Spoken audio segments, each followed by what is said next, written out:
kemarin dari modul 1 ada setengah lagi ya, kalian langsung lihat PPT-nya di isi layar. Isi layar ada.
Oke, bisa dilihat PPT saya?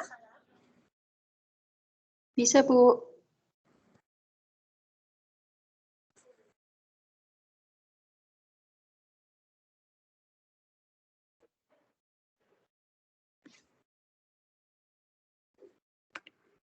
Oke, ini kemarin kita bahas bagaimana mempelajari perilaku konsumen pakai acuan 5W 1H. Ini udah ya.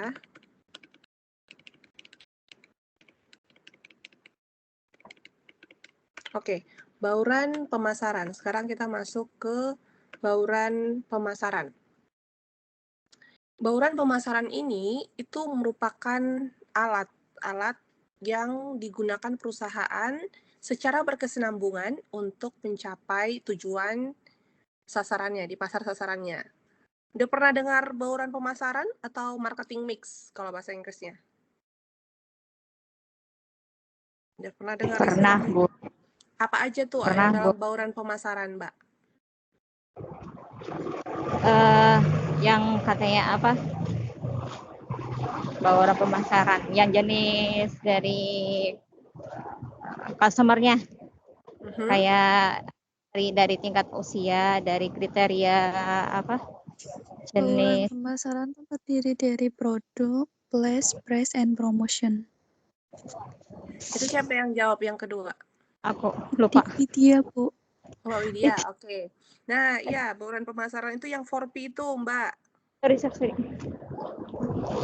ya, singkatannya 4P atau ada juga yang 7P gitu. Biasanya yang umumnya itu, yang normalnya itu 4P atau 4P ya. 4P-nya itu, nah ini dia. Itu ada produk, jadi ingat kalau disebut bauran pemasaran itu langsung ingat aja yang 4P. Produk, price, harga, promotion, promosi, place, dan tempat. Inilah yang dibahas, inilah seperangkat alatnya itu untuk yang digunakan perusahaan untuk mencapai tujuan.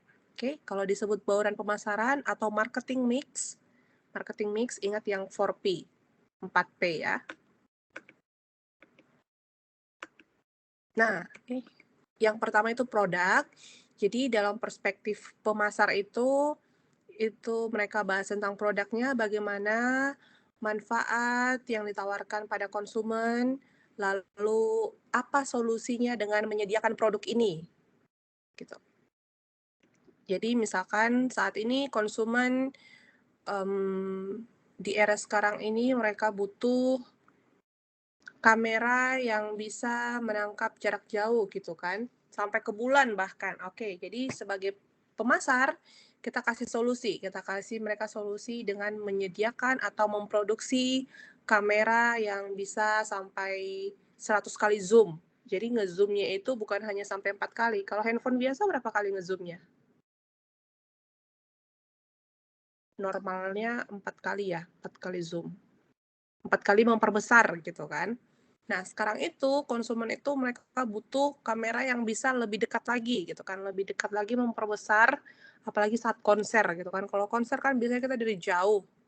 Nah, karena kita butuh kamera yang bisa memperbesar dan merekam lebih dekat, itu akhirnya pemasar melihat, oh konsumen membutuhkan sesuatu nih saat ini ada masalah, contohnya untuk zoom atau memperbesar kamera gitu.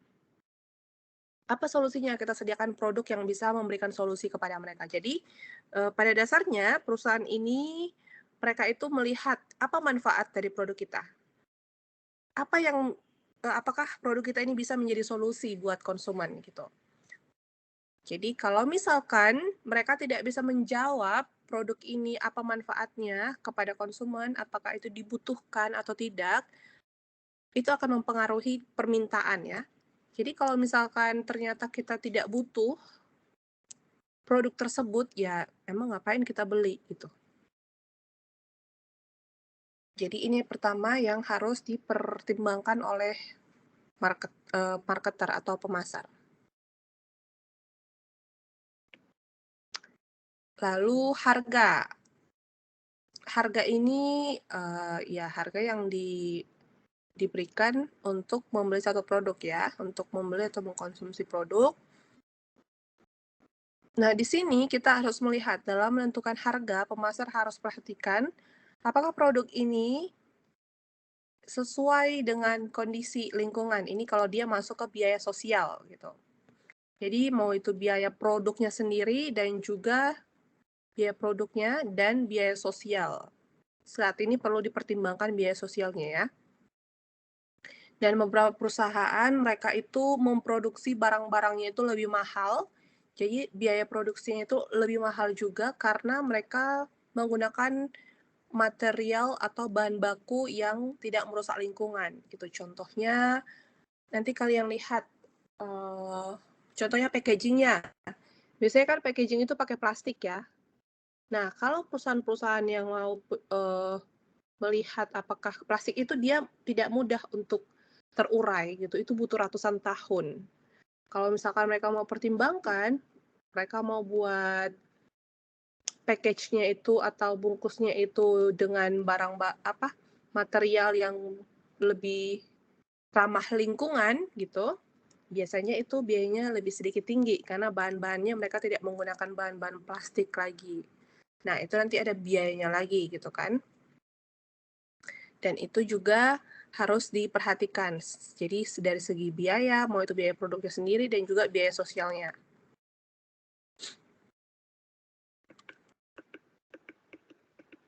Lalu tempat. Tempat ini juga punya peranan penting ya dalam bagi manajer gitu kan. Yang pertama, tempat itu diperuntukkan bagi konsumen untuk dapat bertransaksi dan juga produsen atau pemasar harus mempertimbangkan di mana dia akan mendistribusikan produknya. Pernah nggak kalian mau misalnya restoran ya, mau membeli sesuatu, beli makan ya, makanan Korea, contohnya makanan Korea aja. Tapi ternyata karena lokasinya gitu nggak jadi pergi gitu, aduh kejauhannya, aduh susah ya untuk transportnya ke tempat itu. Ya udahlah makan di tempat yang lain aja gitu. Pernah nggak kalian batal pergi ke sesuatu tempat, restoran contohnya di sini, karena tempatnya. Pernah. Pernah ya? Iya. Terus Pernah, Bu. apa lagi?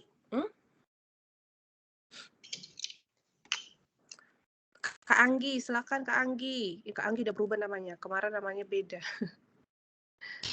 Ibu izin nanya, Bu. Ibu memang nggak ada screen layar ya, Bu? Hah? Ada? Atau di tempat saya aja yang nggak ada timbul ini? Low. Sebentar Nggak ada ya. emang. Yang Nggak ada lainnya? loh, Bu. Nggak ada, Nggak Bu. ada. Dari tadi saya mau nanya, tapi saya sampai buka handphone juga nggak ada juga. Di laptop juga nggak ada, Bu. Coba saya share ulang bentar ya.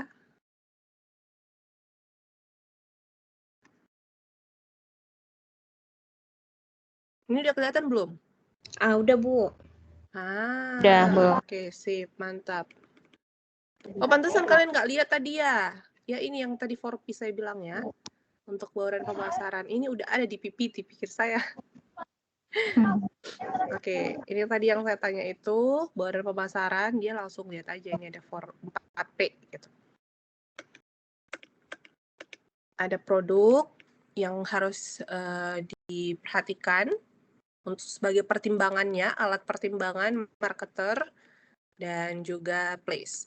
Nah, coba ceritakan pengalaman kalian pernah batal ke sesuatu karena membeli sesuatu atau pergi ke sesuatu tempat hanya karena tempatnya gitu. Coba kasih dulu contohnya. Nggak ngerti, Mbak. Bukannya ini ngantri apa ini? Siapa mau share? Ngantri di mana, Mbak? Kok nama-nama kalian nggak muncul sih? Izin menjawab, Bu. Silahkan, Mbak. Aku lagi di BNI. Pernah, Bu, pernah kayak gitu. Tunggu. Ini Mbak Uun ya? Ya, dalam saya, Bu, ya. Oke, silakan, Mbak. Ini contohnya bukan cuman mau pergi ke restoran ya, Bu, ya. Kadang kan aku juga posisinya lagi di BNI. Kadang karena pertama lokasinya juga, terus yang kedua juga kadang aku tuh pengen ke BNI gitu kan, ada perlu. Cuman karena suka ngantri, banyak orang, jadi kadang suka batal, Bu, kayak gitu. Oke. Terima kasih, Mbak Uun. Maaf, Bu. Yang lainnya, pengalaman karena lokasi. Tadi Mbak Uun bukan hanya lokasi, dia kasih contohnya ya. Jadi, contohnya mau beli sesuatu barang, mau shopping, pergi ke sana yuk gitu kan. Cuman karena lokasinya tidak terjangkau, mungkin ada bus, mungkin jauh dari MRT begitu. Atau jauh dari stasiun bus, akhirnya nggak jadi pergi. Ada lagi yang mau kasih contoh? Saya, Bu, Rohmatul Umah. Ini Mbak apa? Umah, Rohmatul. Oh, Mbak Rohmatul. Oke, silakan, Ya. Mbak. Waktu kemarin sih, minggu kemarin sebelum itu saya ada pengalaman mau datang ke restoran orang Hong Kong. Saya kan ada di Hong Kong gitu. Terus itu yang punya itu kayak artis gitu. Terus kita kayak suka sama artisnya. Nah, pas waktu dicari di Google itu kan pas searching itu ternyata itu jauh banget kayak gitu. Kayak yang penasaran sama makanan Thailand kan gitu. Kebetulan saya suka kan. Terus kayak pengen ke sana. Ternyata pas dilihat lokasinya itu jauh banget. Terus kita udah coba datang kan gitu. Ternyata itu kayak yang masih pelosok gitu. Jadi kita nggak jadilah. Maksudnya kayak ribet gitu loh, jauh. Sementara kayak jamnya kita kan terbatas, mau pulang kayak gitu. Jadi cari yang lain aja. Akhirnya kita cari yang ke restoran Jepang yang paling dekat kayak gitu, Bu. Ya, oke. Terima kasih Mbak Terima kasih. Rohmatul. Nah, itu ya contohnya seperti itu juga. Sebentar dulu.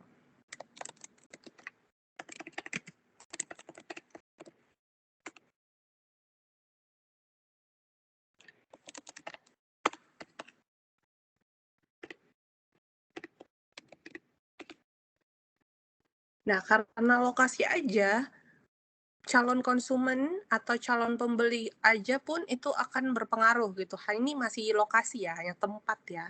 Masih hanya tempat gitu. Belum lagi kita kaitkan dengan harga, kualitas, dan lain-lain. Kita sekarang bicara tentang tempat, oke? Tadi alasan Mbak Romatul itu karena katanya jauh, ribet, gitu. Akhirnya udah mereka coba, mau pergi ke tempat itu, aduh, udahlah nggak jadilah, gitu kan. Agak butuh waktu yang lebih banyak lagi untuk pergi ke lokasinya, ke tempatnya. Oke, ada lagi yang lain? Bu, nambahin sedikit, Bu. Silakan. Karena transportasi, Bu.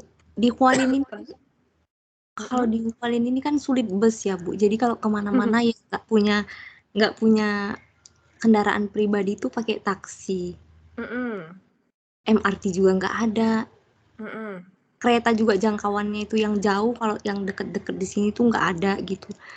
Jadi karena transportasi juga hitungannya tuh, jadi misalnya belum lagi nanti ongkosnya, belum lagi beli barangnya gitu, ataupun belum lagi makannya gitu-gitu, Bu. Jadi karena itu bukan kebutuhan primer, jadi udahlah nggak usah gitu. Oke. Terima kasih Mbak Anggi. Nah, tadi Mbak Anggi buat contohnya itu karena faktor lain, transportnya tidak memadai lah ya, tidak banyak pilihannya, makanya nggak jadi pergi ke sesuatu tempat gitu. Jadi bisa jadi juga alasannya itu ya karena tidak dekat dengan stasiun kereta, atau dia tidak dekat dengan stasiun bus gitu. Makanya nanti kalau udah turun dari kereta, terus masih nyambung lagi dan lain-lain, akhirnya kita nggak jadi pergi ke tempat itu. Oke. Nah, selanjutnya promotion. Ini perspektif marketer. Bagaimana komunikasi yang disampaikan kepada pembeli, kepada konsumen, melalui iklan, melalui direct selling, penjualan langsung atau pribadi, pemasaran langsung, promosi penjualan, dan juga hubungan kita dengan masyarakat gitu. Jadi bagaimana promosi yang mereka berikan untuk menginformasikan tentang produk-produknya. Apa iklan yang paling kalian ingat? Itu bisa melalui iklan juga ya. Ada nggak iklan yang paling kalian ingat? Iklan sabun mandi, Bu. Siapa yang jawab sabun mandi ini? Saya. Mbak apa? Nani. Mbak apa?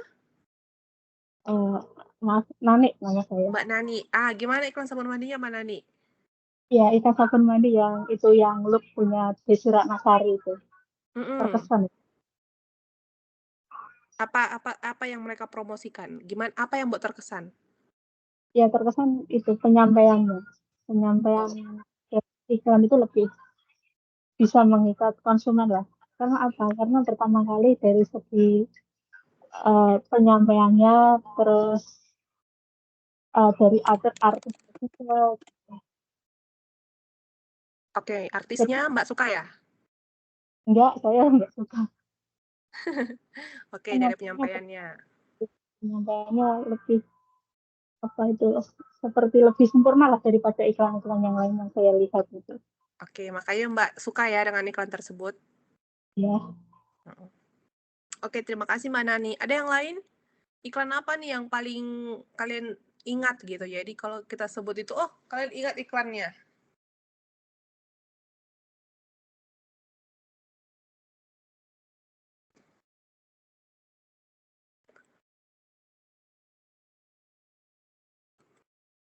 Iklan-iklan Indonesia ada nggak kalian ingat? Misalkan Aqua gitu.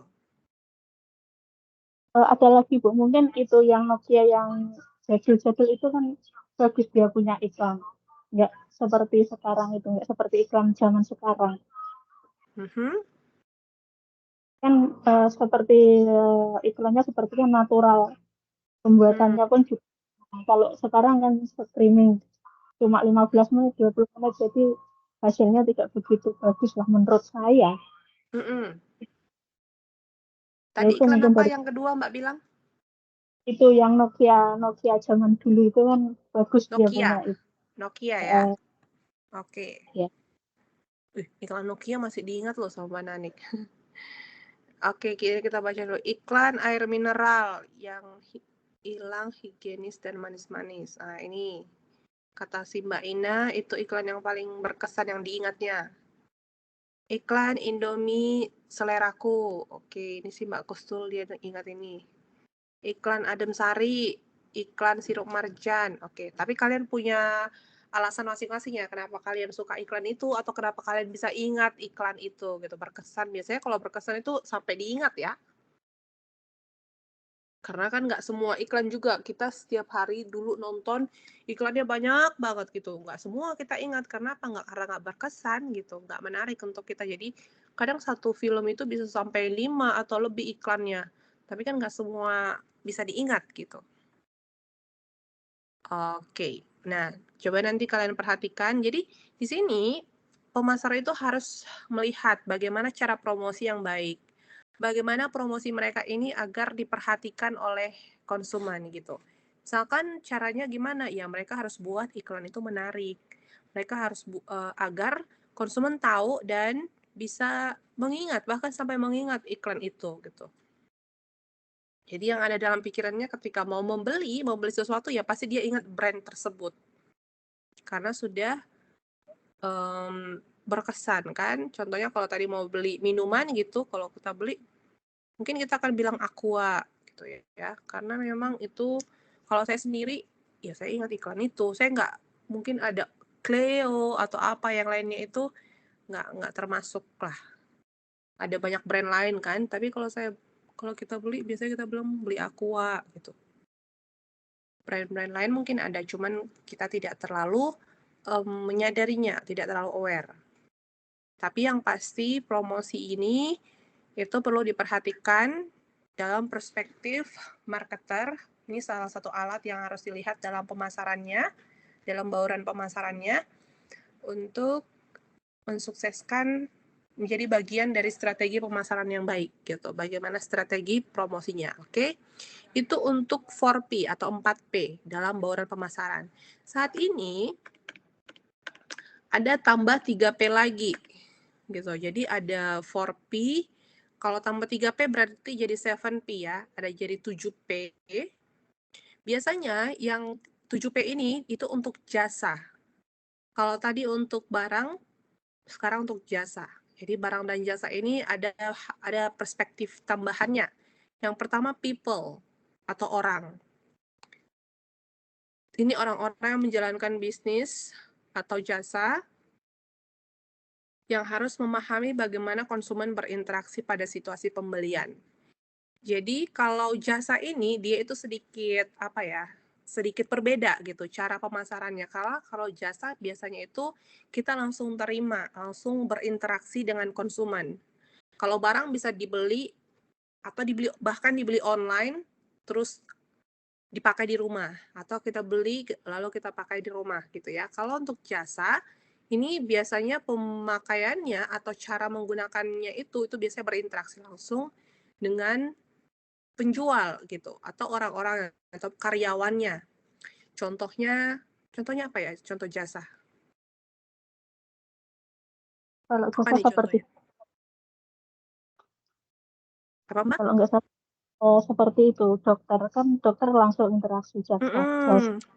Dokter, contohnya mau berobat ke dokter gitu.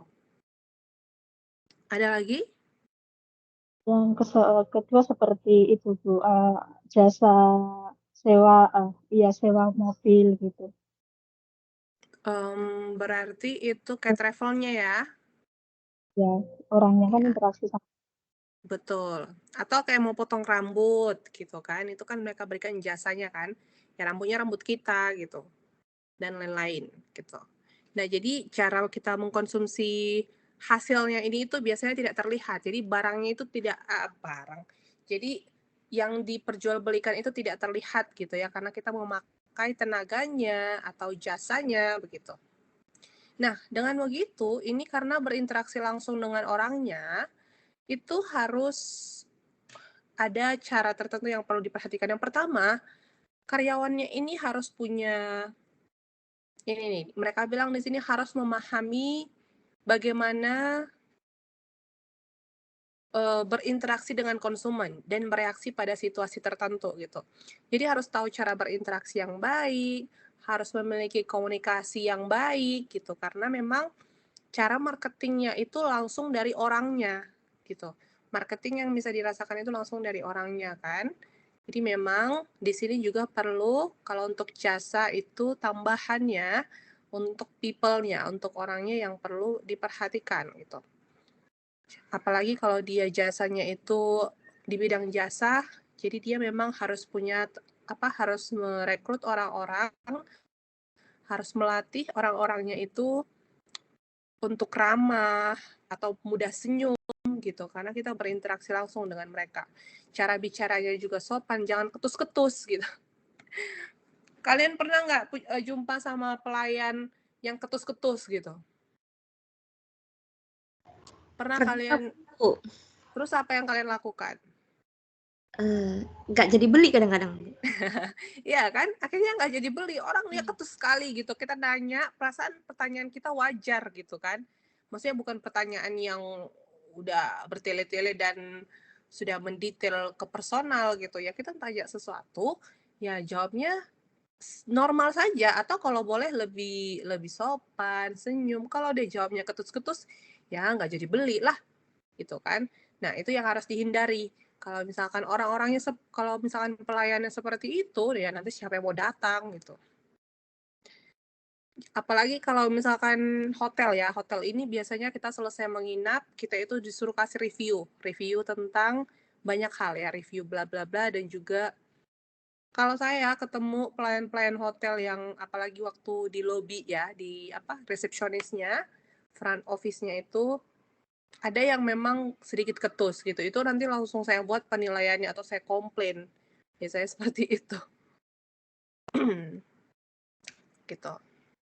Dan sebaliknya, kalau misalkan dia orang-orangnya ramah, terus membantu, kadang-kadang kita nggak tanya kan. Kita misalkan tanya di mana tempat rekreasi di sekitar hotel ini gitu. Dia kasih tahu secara detail, dia bantu, atau bahkan dia bantu untuk menghubungi transportasinya. Oh, nanti naik ini aja gitu kan. Itu membuat kita lebih nyaman karena kita pendatang atau turis, kita nggak tahu lokasi di daerah hotel itu. Tapi ternyata orang-orangnya atau pelayan-pelayannya ramah dan juga baik, itu menjadi nilai plus. Bahkan akan kita buat itu dalam reviewnya. Pelayanannya baik, orang-orangnya ramah gitu ya. Dan kalau kita sudah buat review seperti itu, berikutnya orang yang membaca pasti senang gitu kan. Setelah melihat review, akhirnya mereka datang, akhirnya banyak yang datang ke hotel tertentu gitu, karena memang review atau komen dari pengalaman-pengalaman sebelumnya itu bagus-bagus. Kata Mbak Ines Sobia, sales marketing, ya boleh. Itu ya, jadi memang orang-orangnya ini harus bagus, harus ramah, dan juga bisa berinteraksi dengan baik lah. Karena kalau ini memang kita secara langsung memberikan jasanya kan, kalau misalkan barang, ya bisa saja kita pesan online gitu, kita nggak berinteraksi dengan orang-orangnya. Selanjutnya proses. Ini menggambarkan bagaimana barang dan jasa ini diterima. Itu tahapan-tahapan prosedur dari prosesnya gitu. Itu bagaimana jadwalnya, bagaimana mekanismenya gitu. Jadi yang pasti kalau kita ya sebagai konsumen, kalau kita mau beli sesuatu itu kita maunya cepat ya. Jadi misalkan apakah pengirimannya itu dalam waktu 3 hari, tapi biasanya kalau 1 bulan kita udah marah-marah tuh, gimana barangnya gitu. Nah, ini yang pasti untuk prosesnya itu lebih singkat, lebih bagus, karena konsumen itu tidak mau menunggu lama-lama. Jangankan untuk beli barang, menunggu dilamar kekasihnya pun nggak mau lama-lama ya kan? Nggak ada orang yang mau lama-lama.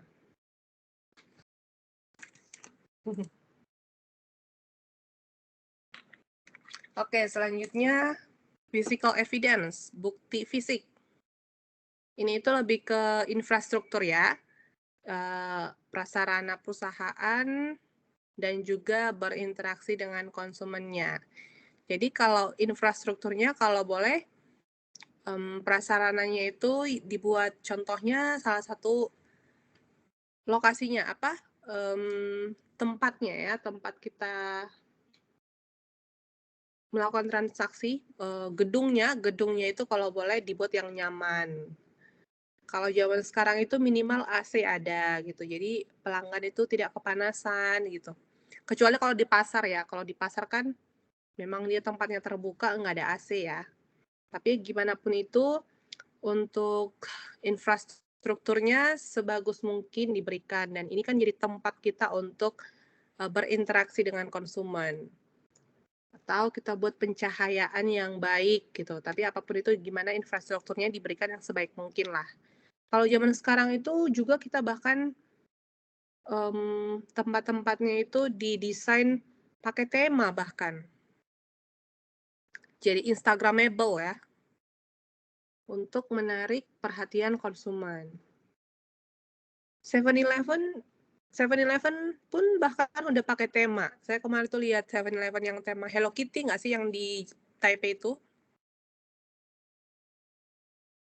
Ada tema lain juga mungkin mereka desain warna, ada yang warna pink, ada yang warna apa lagi satu lagi tema mereka gitu. Tapi yang pasti gimana caranya mereka membuat infrastrukturnya itu menarik gitu ya.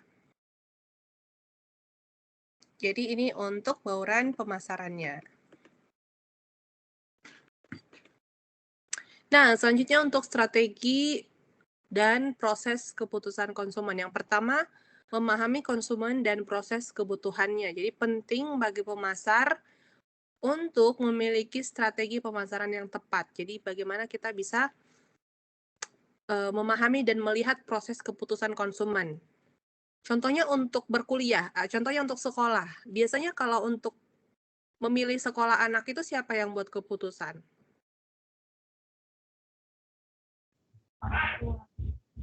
Siapa?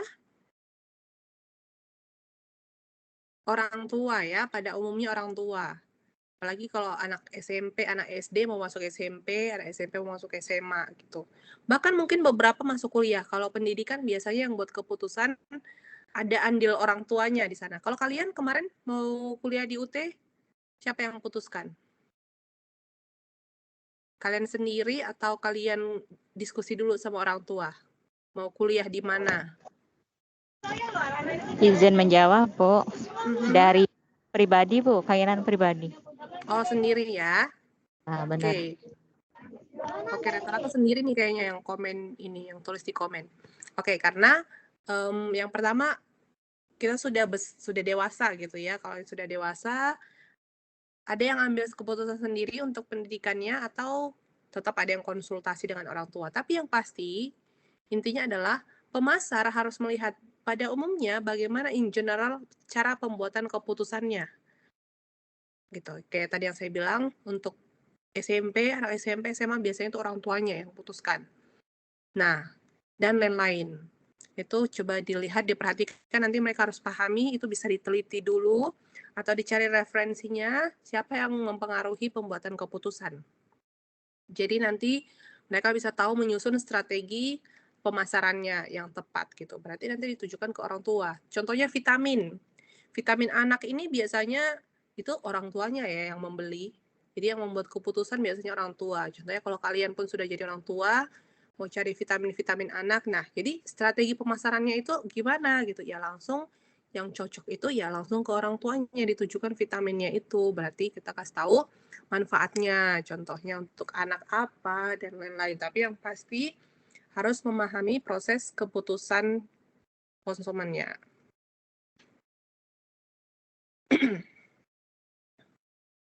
Karena strategi pemasaran itu bertujuan untuk mempengaruhi proses keputusan konsumen tadi. Jadi kalau kita misalkan buat strateginya sesuai, berarti pemasaran kita ini kan bisa mempengaruhi orang tuanya tadi dari prosesnya pengambilan keputusannya.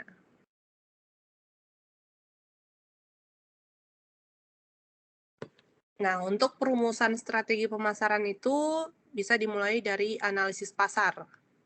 Jadi pembuatannya itu kita analisis dulu konsumennya, kita analisis perusahaannya, bahkan kita analisis kompetitor kita. Dari situlah kita bisa buat strategi pemasaran.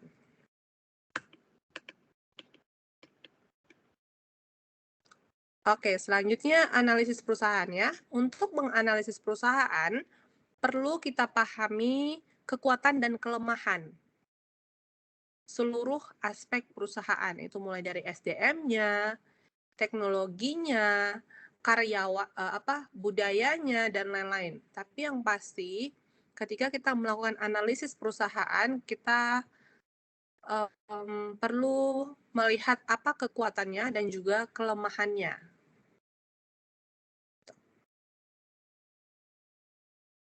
Sama seperti kita ya, diri sendiri ya.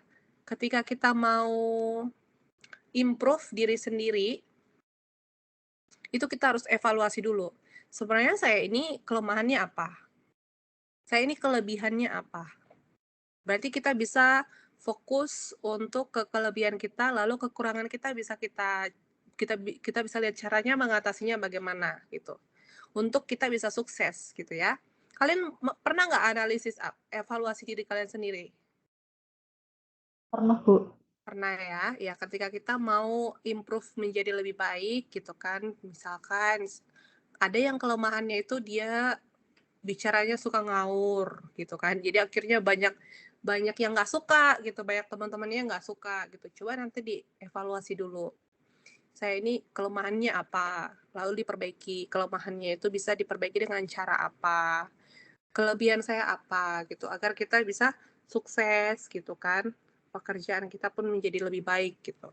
Sama halnya perusahaan, mereka juga harus paham kekuatan dan kelemahan perusahaan itu. Ini nanti dipahami atau dianalisis secara menyeluruh ya. Mulai dari infrastrukturnya, itu kelemahannya di mana, atau mulai dari karyawan-karyawannya, dan lain-lain. Lalu perusahaan harus mampu mengembangkan produk baru. Nah, ini harus inovatif gitu ya. Mereka harus bisa mengembangkan produk baru. Lalu merancangkan pemasaran dengan baik, berkomunikasi efektif, memberikan pelayanan yang prima, dan juga melakukan riset atau penelitian. Ini untuk memahami pemasaran dan pengetahuan akan pelanggan gitu. Harus ada studi perilaku konsumennya. Karena dengan begitu kita bisa tahu merancangkan strategi pemasaran yang baik.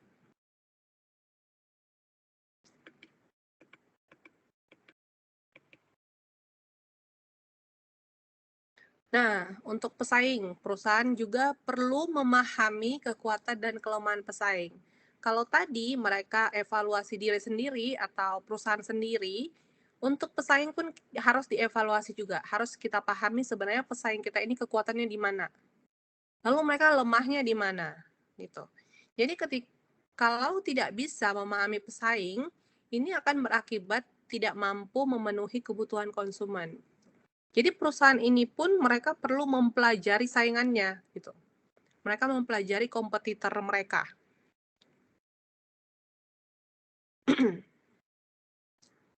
Ketika pesaing terkena dampak dari strategi bisnis kita, bagaimana reaksi mereka? Gitu. Ini juga harus perlu kita pelajari. Misalkan mereka punya kelemahan, lalu kita buat strategi yang bisa melebihi kelemahan mereka, apa reaksinya? Ini juga harus diperhatikan. Apakah strategi kita mampu bertahan dari serangan pesaing gitu. Jadi memang dalam dunia industri ya, perusahaan-perusahaan ini saling bersaing ya. Saling bersaing, ada bersaing dari segi harga. Jadi misalkan harga, kalau mereka tidak bisa kasih harga murah, kita keluarkan produk dengan produk yang sama, kualitas yang sama, harga lebih murah. Contohnya begitu. Apa reaksi mereka? Apakah mereka mengeluarkan produk yang sama dengan harga lebih murah, atau produk sekarang mereka turunkan harganya, gitu ya. Itu juga ada adjustment yang perlu dilihat, karena memang persaingannya sangat kompleks, bukan hanya dari segi itu saja. Atau bahkan ada sekarang perusahaan yang bersaing itu mereka merekrut tenaga-tenaga ahli, gitu. Jadi misalkan perusahaan B ini dia sudah sukses gitu kan, sudah besar. mereka punya karyawan yang memang pemegang kunci-kuncinya gitu. Biasanya yang seperti ini tuh akan diperhatikan oleh perusahaan-perusahaan pesaingnya. Mereka bisa mendekati karyawan-karyawan kunci mereka ini, lalu mereka tawarkan gaji yang lebih besar, gitu ya. Banyak juga yang mau pindah, akhirnya mereka pindah, ya siapa yang nggak mau dibayar gajinya 3 kali lipat lebih besar. Akhirnya dia pindah ke perusahaan pesaing, gitu. Sampai sebegitunya bersaing di dunia industri saat ini. Jadi memang perusahaan harus melihat bagaimana serangan-serangan pesaingnya dan lain-lain, begitu. Kalian pernah dengar begitu nggak? Misalkan dia ditawarin pekerjaan yang lebih besar gajinya di perusahaan pesaingnya. Pernah Bu dulu saya. Pernah? Itu gimana tuh, Mbak? Itu waktu dulu saya kerja jadi sales lah. Itu saya ikut Kolomindo Perdana.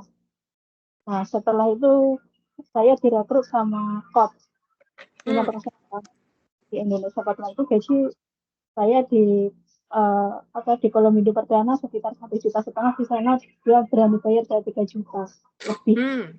2 kali lipat ya? 2 kali lipat. Begitulah kira-kira. Jadi memang harus perlu memahami pesaing juga. Karena memang bersaingnya itu kadang nggak bersaing sehat bahkan gitu. Yang pasti punya strategi. Belum lagi nanti karyawannya yang diambil gitu kan. Kayak nggak ada karyawan lain di luar sana gitu. Baca dulu Mbak Anggi. Anggi. Ya Bu, yang segmentasi pasar ini Bu. Betul. Segmentasi pasar, segmen pasar atau kelompok konsumen adalah sebagian dari konsumen pada sebuah pasar yang besar, di mana kebutuhan berbeda sedikit dari pasar yang besar. Perusahaan akan memiliki kemampuan lebih baik jika mengembangkan produk untuk memenuhi sebagian kecil dari segmen pasar, dibandingkan memenuhi banyak segmen dengan produk yang sama. Oke. Oh, di sini hanya sa, Bu. Oh iya, kurang M-nya ya. Oke. Nah, makasih Mbak Anggi. Segmen pasar atau kelompok konsumen ini itu dia dilihat dari segi umur yang dimana mereka memiliki kebutuhan yang berbeda. Contohnya usia bayi, usia remaja, usia dewasa itu punya kebutuhan yang berbeda-beda. Pendidikan juga kebutuhan yang berbeda-beda. Lalu kalau cewek apalagi ya, makeup untuk usia tertentu pun berbeda-beda gitu. Untuk orang tua, mereka cocok yang mana, untuk remaja yang mana makeup untuk wajahnya gitu. Tapi yang pasti itu mereka harus dilihat segmennya. Apakah mereka segmentasikan melalui dari usia atau segmentasinya dari jenis kelamin, gender, laki-laki dan perempuan punya kebutuhan yang sama, atau segmentasinya dari segi income, pendapatan yang rendah, menengah, dan pendapatan yang memiliki yang tinggi gitu. Itu mereka punya kebutuhan yang berbeda-beda. Tapi yang pasti perlu dilihat berdasarkan segmennya. Gitu. Jadi memang nanti segmentasi ini bisa mengacu lebih detail tentang cara strateginya. Contohnya, kalau untuk strategi pemasaran untuk pendapatan tinggi, ini biasanya orang-orang konglomeratnya, itu strategi pemasaran ke mereka itu berbeda. Biasanya kalau untuk strategi pemasaran untuk mereka ini lebih ke promosi-promosi untuk VIP gitu ya. Jadi kalau misalkan mereka membership bayarnya setiap bulan sekian, itu mereka mendapatkan apa gitu. Karena memang biasanya mereka sudah seperti itu gitu. Ada membership, lalu kalau VIP ya, biasanya kalau untuk marketingnya pendapatan tinggi gitu. Kalau untuk menengah bagaimana? Kalau untuk income rendah bagaimana gitu. Tentu saja pemasarannya pun berbeda. Jadi dilihat dari segi segmentasinya.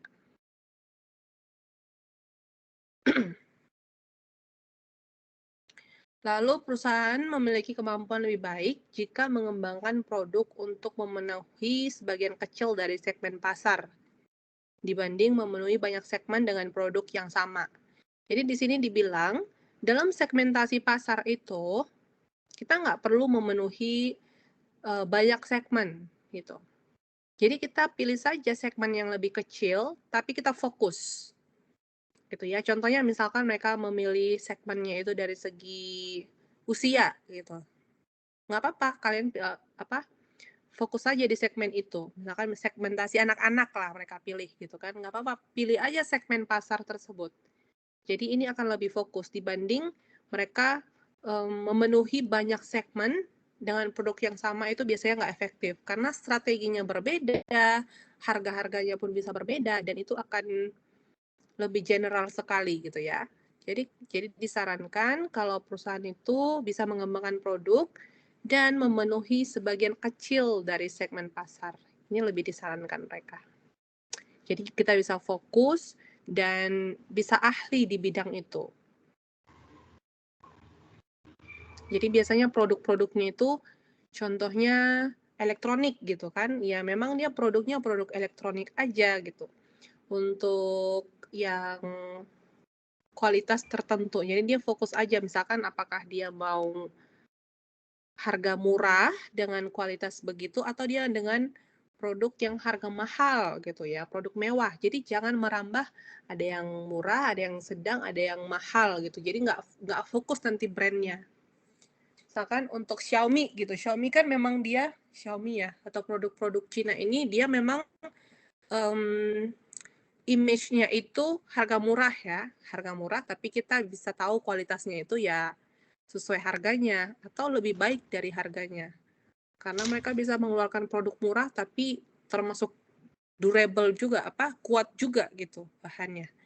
Tapi yang pasti kita punya image tentang brand tersebut. Jadi kalau kita memenuhi sebagian kecil dari segmennya, jadi ada image yang bisa terbentuk gitu. Dibanding kalau memenuhi banyak segmen dengan produk yang sama. Kalau produk Nike dia untuk apa aja tuh Nike? Nike, brand Nike, Nike. Dia itu segmennya di mana? Di olahraga, Bu. Iya, olahraga. Jadi jadi brand itu bisa terbentuk karena memang dia image-nya itu ya untuk produk-produk olahraga gitu ya. Dia jangan merambah kemana-mana, jangan masuk ke modeling, untuk style dan lain-lain nggak usah gitu. Jadi memang dia fokus aja buat kualitas yang baik itu di olahraga. Tapi kalau dari segi style, kayaknya Nike itu dia nggak stylish ya. Karena ada brand tertentu yang memang dia untuk style. Misalkan brand apalah yang untuk gaya. Kalau dari segi gaya dan mendesainnya itu dia lebih stylish gitu. Kalau Nike dia memang image-nya itu mereka bentuk pasarnya itu hanya untuk olahraga. Jadi memang dia dibuat lebih kuat. Karena segmen mereka di sana. Oke, selanjutnya cara melakukan segmentasi pasar. Yang pertama, bisa mengidentifikasi sekelompok kebutuhan yang berkaitan dengan produk. Lalu mengelompokkan pelanggan dengan kebutuhan yang sama. Lalu mendeskripsikan setiap kelompok dan memilih segmen yang menarik untuk dilayani gitu. Jadi untuk menentukan kita masuk ke segmen manapun dalam segmentasi pasar ini perlu dilihat mana yang lebih menarik untuk dilayani dan mana yang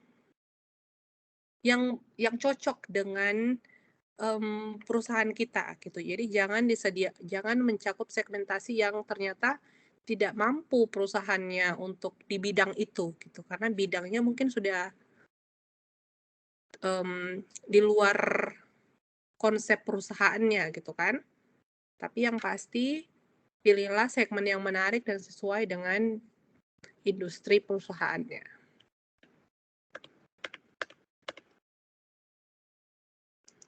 Lanjut dulu baca Mbak Anggi. Mana sih Mbak Anggi? Iya, Bu. Lanjut dulu Mbak. Yang strategi pemasaran ini ya, Bu? Iya, betul. Strategi pemasaran dan kesejahteraan konsumen. Yang pertama, keputusan konsumen terletak antara strategi pemasaran dan outcome. Yang kedua, outcome perusahaan ditentukan dari interaksinya dengan keputusan konsumen. Yang ketiga, perusahaan akan berhasil jika konsumen menilai bahwa kebutuhannya dapat dipenuhi oleh produk perusahaan. Yang terakhir, konsumen merasa puas akan produk, memperoleh manfaat yang dapat memecahkan masalah yang dihadapinya. Oke, nah gimana nih strategi pemasaran dan kesejahteraan konsumen? Kesejahteraan konsumen di sini ketika konsumen puas dengan apa yang dibeli, gitu ya. Ya kalau tidak puas nanti dia bukan sejahtera, malah jadi komplain. Jadi yang pertama strategi pemasarannya dan outcome-nya. Outcome-nya ini itu dengan interaksi dengan konsumen, lalu bagaimana perusahaan berhasil jika konsumen menilai kebutuhannya itu bisa memenuhi produk tersebut. Jadi evaluasi output akhirnya itu adalah ketika kita puas. Kalau misalkan sesuai dengan kebutuhan kita atau bisa memenuhi keinginan kita, biasanya kan puas ya. Dan inilah yang berarti bisa memberikan manfaat kepada kita. Contohnya ketika kita mau butuh tumbler lah ya, tumbler botol minuman gitu kan. Dan kita butuh botol minuman yang tahan panasnya itu tahan 12 jam gitu. Apalagi kalau dia tinggal di daerah dingin, di kota-kota yang dingin atau musim dingin, butuh minum yang hangat, jadi dia tetap hangat gitu kan. Nah, ternyata dia ada ditawarkan tumbler yang tahan 12 jam nih kepanasannya. Setelah kita beli, ternyata oh iya manfaatnya benar gitu kan, manfaatnya sesuai dengan kebutuhan saya. Akhirnya saya merasa puas dengan produk tersebut. Jadi ya outcome akhirnya itu ketika kita merasa puas, dan disinilah berarti ada manfaat yang diperoleh untuk memecahkan masalah konsumen yang kita sebut dengan kesejahteraan konsumen. Oke. Kita lanjut ya. Kemarin itu terpotong karena waktu. Ini kita masuk ke inisiasi 2. Lumayan banyak ya hari ini ya materi kita.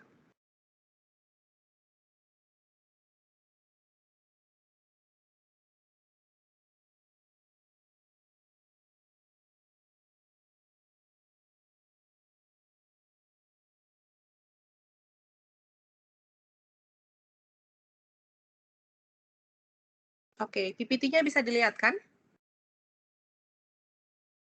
PPT-nya bisa dilihat di layar? Bisa. Nah, kita masuk ke motivasi konsumen. Apa itu motivasi?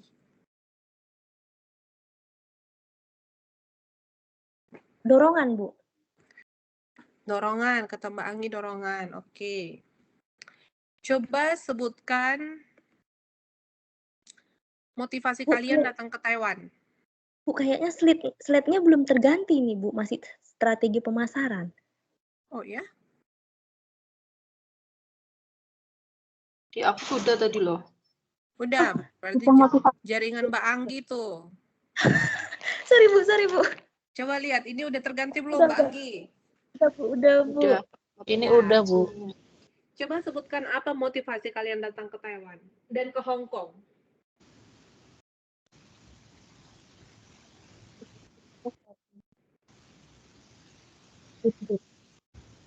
Siapa mau duluan?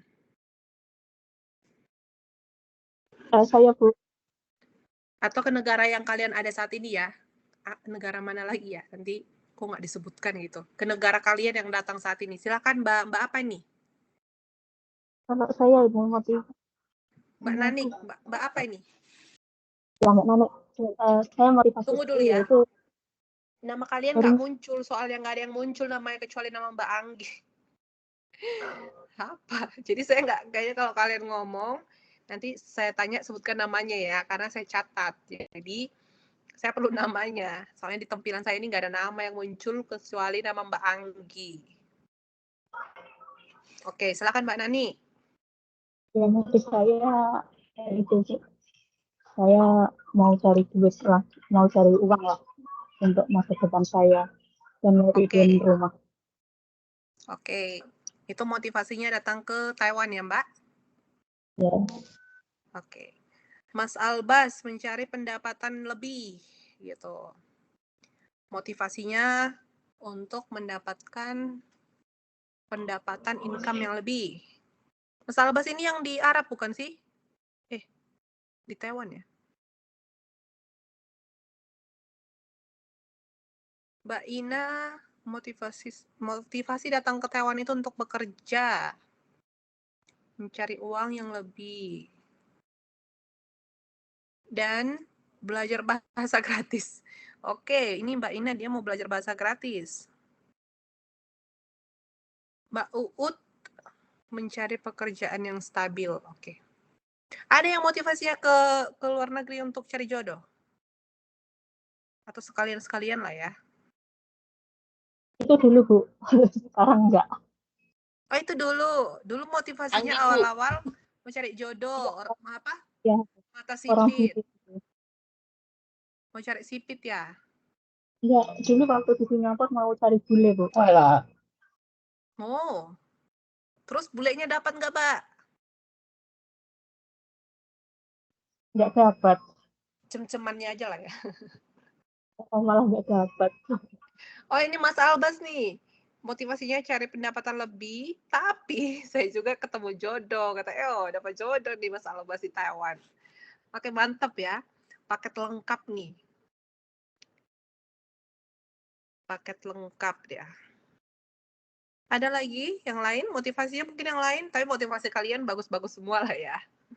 Ada mungkin motivasinya mau ketemu Meteor Garden gitu. Oke, jadi kita bahas tentang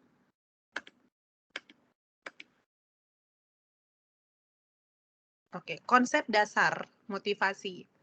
Motivasi seperti yang kalian sebutkan tadi, motivasi itu adalah dorongan dari dalam diri seseorang untuk melakukan sesuatu gitu. Mau itu untuk berbelanja dan lain-lain, apa motivasinya untuk membeli barang tertentu gitu ya.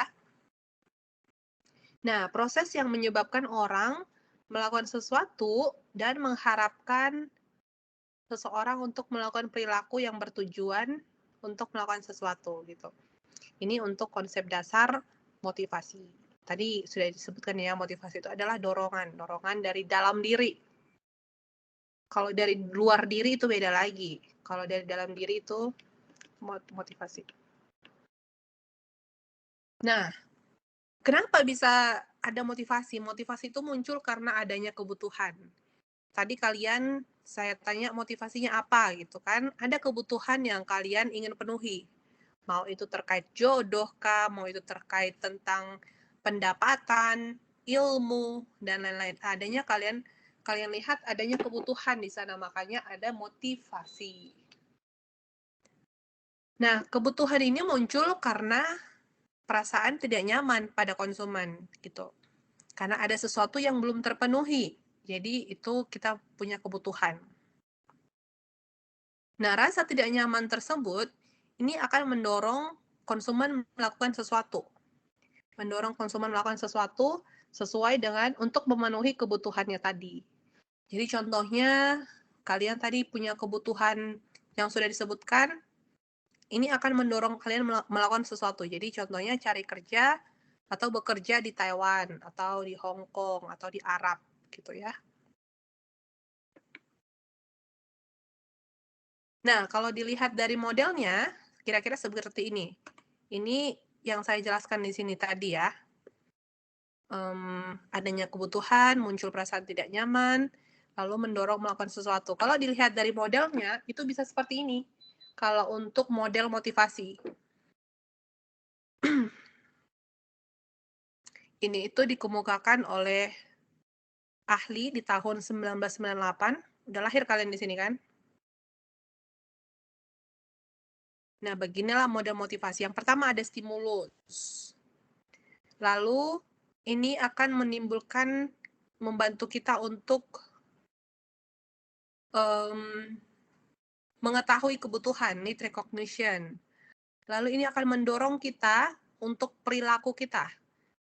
Goal directed behavior, tadi untuk melakukan sesuatu, dan untuk mencapainya, dan ini akan memenuhi kebutuhan kita tadi, melakukan sesuatu yang bisa memenuhi kebutuhan kita. Ini kalau dia dilihat tadi penjelasannya yang dari sini. Tuh ya. Jadi untuk menjelaskan ini, itu ada modelnya, itu dikembangkan oleh si John Bowen and Michael Miner.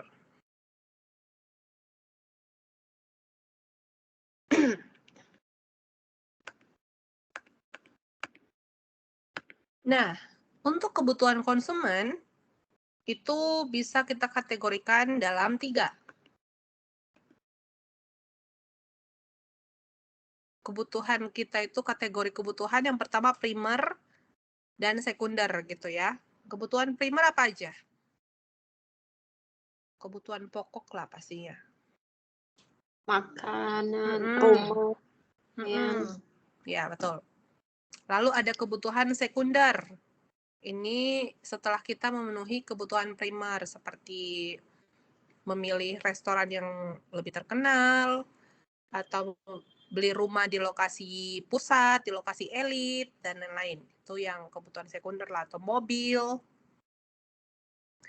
Lalu ada kebutuhan utilitarian. Kalau dikatakan utilitarian, berarti itu kebutuhan yang dilihat dari manfaatnya. Jadi contohnya, kita butuh, kalau untuk belajar biasanya kalian butuh apa? Kalau untuk kuliah? laptop, Laptop. Manfaatnya untuk apa? Laptop ini? untuk mengerjakan tugas. Mengerjakan Untuk tugas. Untuk join kelas juga ya. Kadang-kadang Iya. kan nggak pakai handphone dari laptop gitu. Jadi itu kebutuhan yang ada manfaatnya gitu. Itu kebutuhan kita dilihat dari manfaatnya. Contohnya tadi kita butuh apa? Butuh laptop. Laptop ini manfaatnya untuk apa? Untuk mengerjakan tugas kuliah, untuk join masuk kelas online dan lain-lain gitu. Jadi kita kalau dikatakan kebutuhan utilitarian, ini dari bahasa Inggris ya, utility gitu, manfaat. Berarti kita melihat kebutuhan itu yang ada manfaatnya.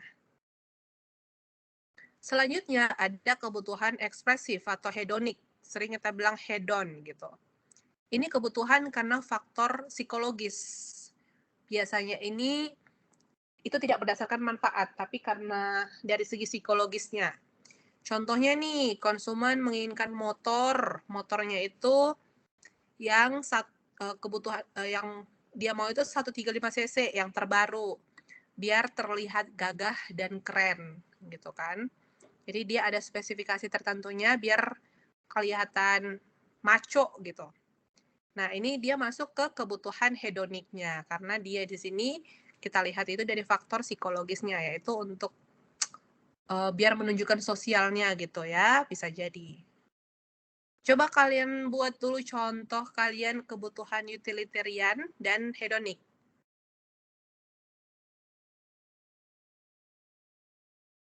Contohnya ya.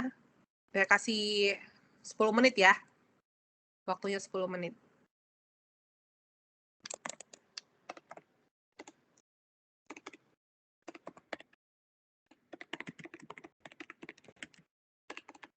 Kebutuhan utilitarian dan hedonik. Oke, buat dulu contohnya satu-satu. Saya kasih waktu 10 menit, nanti di 14-18 saya tanya ya. Saya tanya nama-namanya.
Maaf, di aku kok nggak ada suaranya ya?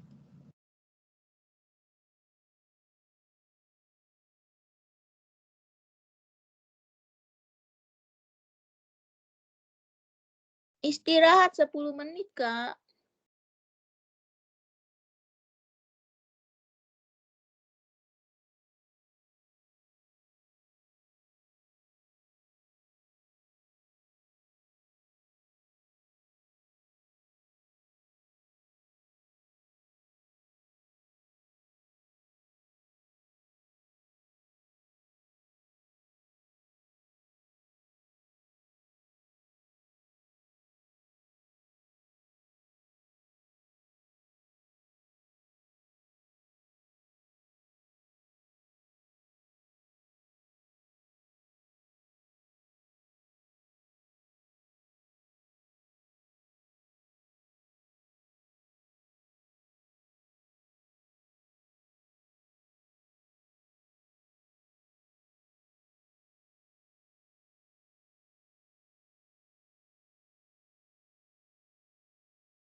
Oke.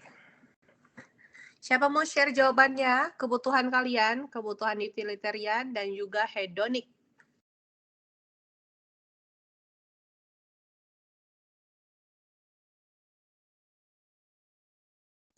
Saya boleh, Bu. Mbak Anggi, silakan Mbak Anggi. Contoh utilitarian, ya Bu ya. Beli rumah untuk tempat tinggal. Oke. Kalau hedoniknya ke salon untuk kecantikan. Oke, untuk kecantikan ya. Salonnya bisa lebih spesifik lagi. Mungkin salonnya yang berpengaruh untuk psikologis juga. Mungkin salonnya itu salon yang mahal, gitu ya. Iya, Bu. Gitu. Untuk psikologisnya ya, kita lihat dari mempengaruhi kebutuhan psikologis juga. Oke, sip. Terima kasih, Ada lagi Bu. yang lain? Sama-sama. Oh, ini ada di chat ya, Mbak Ina.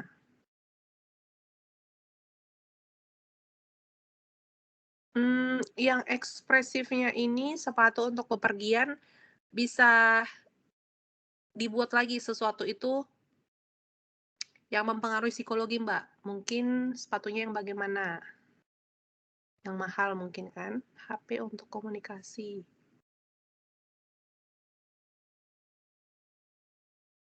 Mbak Sunanti.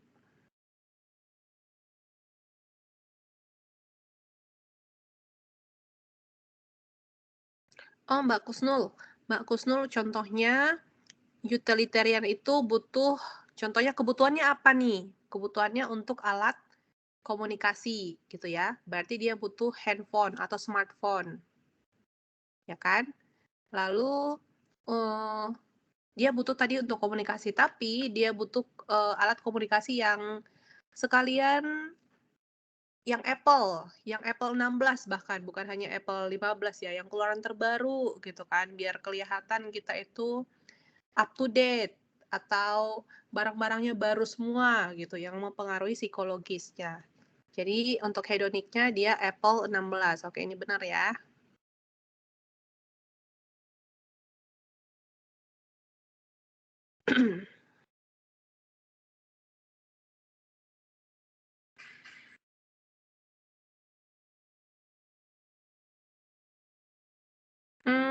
Mbak Sunanti, yang tugasnya itu utilitarian dan hedonik atau ekspresif.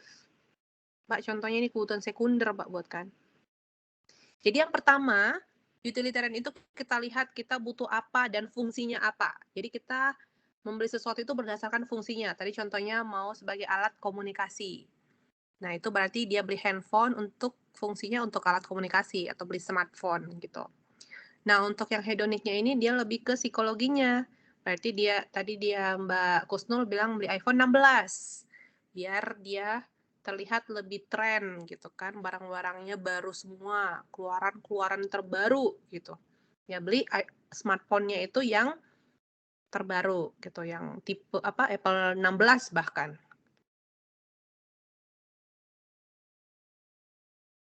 Oke.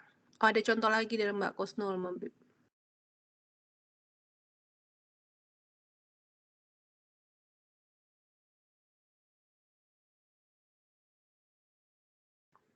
Oke, ini contoh yang berikutnya dari Mbak Kusnul benar ya, yang contoh berikut yang disebutkan.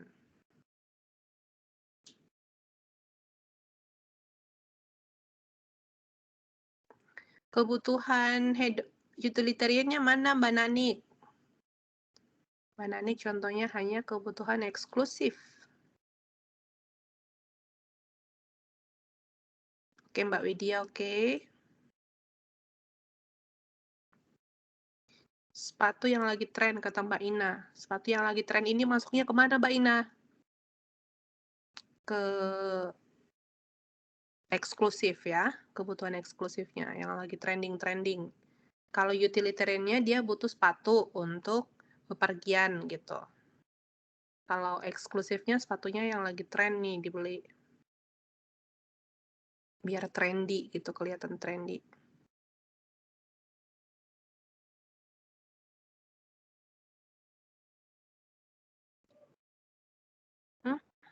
Mbak Sulesti terbalik, Mbak Sulesti. Kalau yang hedonik, baju biasa untuk sehari-hari. Baju apa nih? Ini mereknya ya? Ini mereknya tuh, ini mau bilang baju biasa.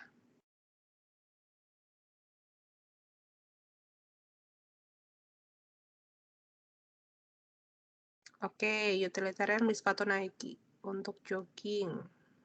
Itu dia beli berdasarkan fungsinya ya. Tadi Nike fungsinya itu kan untuk olahraga.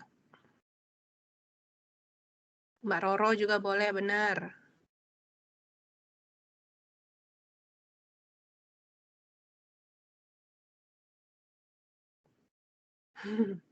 Mbak Elvin bener ya contohnya.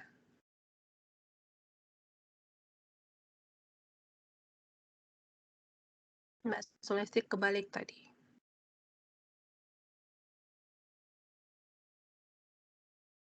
Oke, Mbak Uut benar.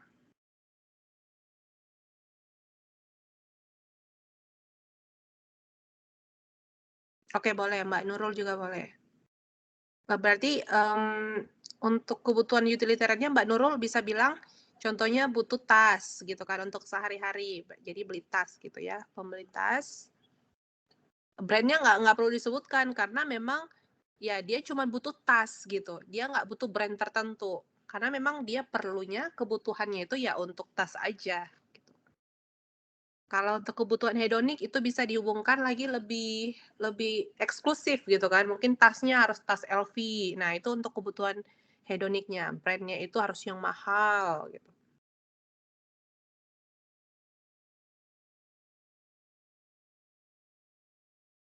Mbak Uun, Mbak Romatul.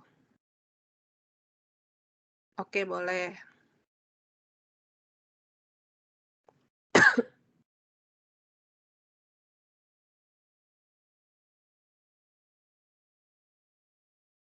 Oke, boleh. Bagus ya dari Mbak Uun Kuniri juga. Oke, sip. Tapi yang pasti perlu dilihat, kalau kebutuhan utilitarian itu ketika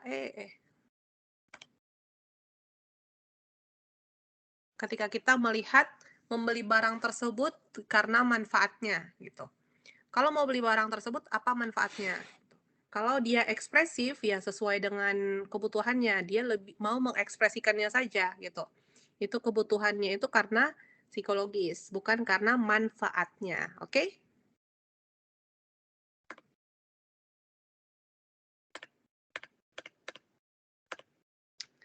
Nah, ini contohnya nih. Ada ibu-ibu, 2 orang ibu-ibu. Ibu A saya butuh nasi tumpeng untuk acara selamatan pekan depan. Dia butuhnya nasi tumpeng ya. Nah, Ibu B bilang, nasi tumpeng yang bagus itu tidak hanya harus enak, tapi juga harus memiliki garnish yang indah. Apa ini garnish? Dekorasinya ya. Dia harus bagus juga untuk hiasan-hiasannya gitu kan, harus punya hiasan yang indah. Nah, di sini si Ibu A, dia itu utilitarian. Dia hanya butuh nasi tumpeng. Dia hanya perlu nasi tumpeng untuk acara depan. Nah, kalau si Ibu B bilang, itu nasi tumpengnya juga harus enak, terus juga dia harus cantik, susunannya harus indah gitu. Berarti yang Ibu B ini masuk ke mana? Hedonik, Bu. Iya, betul. Karena dia bukan berdasarkan fungsinya lagi, tapi lebih ke psikologi ya. Atau dia bilang, nasinya itu harus tinggi gitu kan, tingkatannya harus sampai tinggi sekali gitu. Tapi intinya adalah, kalau berdasarkan fungsinya, si Ibu A ini cuma perlu nasi tumpeng untuk acara selamatan. Ya, fungsinya untuk acara selamatan. Kalau si Ibu B ini bilangnya itu harus enak, garnishnya harus indah, terus menunya harus banyak gitu. Ya, untuk psikologi hiasan.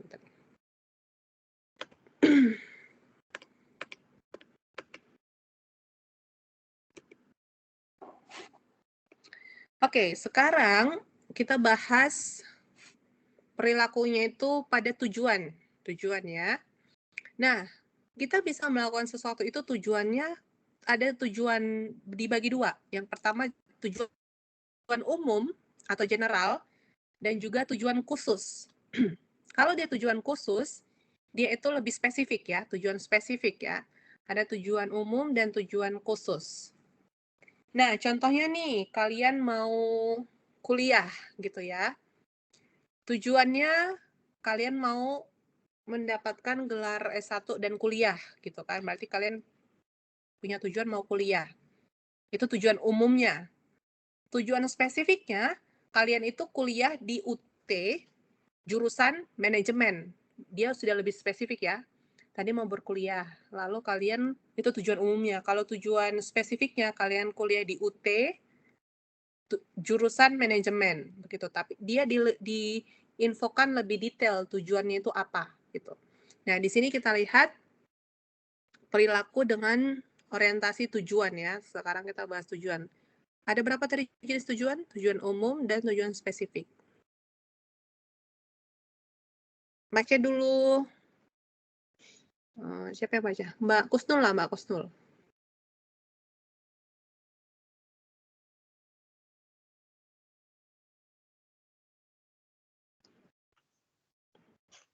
Baik, Bu. Yang ini ya, Bu, perilaku berorientasi tujuan khusus ya, Bu? Iya, betul. Perilaku berorientasi tujuan khusus. Ilustrasi percakapan dua orang ibu-ibu. Ibu A, saya butuh nasi tumpeng untuk acara selamatan pekan depan. Ibu B, nasi tumpeng yang bagus itu tidak hanya harus enak, tetapi juga memiliki garnish yang indah dan diproduksi oleh UMKM X Bogor. Oke, nah ini dia udah menyebutkan brand tertentu. Jadi dia lebih spesifik gitu ya. UMKM X Bogor gitu. Jadi dia menunjukkan ada spesifik product goal di sana. Tapi yang pasti tujuannya itu, kalau yang Ibu A, dia tujuannya umum ya. Dia butuh nasi tumpeng. Kalau Ibu B, dia tunjukkan lebih spesifik. Perilaku orientasinya itu dia bahkan sebutkan diproduksi dari UMKM ini, dia sebutkan namanya ya, UMKM Cerlang Gemira gitu. Itu lokasinya ada di Bogor contohnya begitu. Kita buat sini X aja lah nama brandnya. Tapi yang pasti kalau dia khusus itu dia lebih spesifik. Ada spesifik product goal. Nah, selanjutnya kita masuk ke teori hierarki kebutuhan Maslow. Pernah dengar teori ini? Teori hierarki Maslow?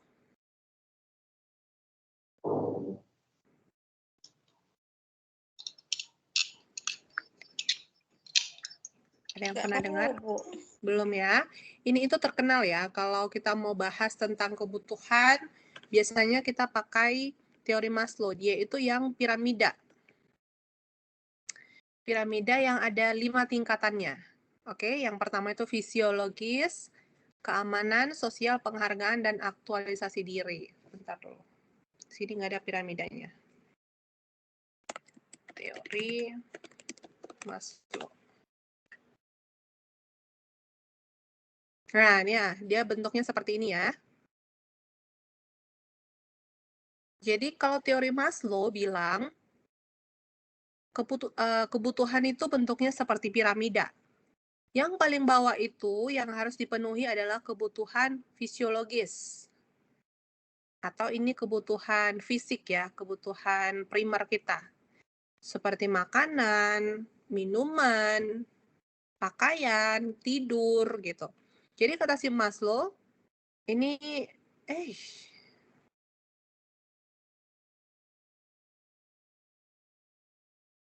ini yang paling dasar. Jadi bentuknya seperti piramida ya.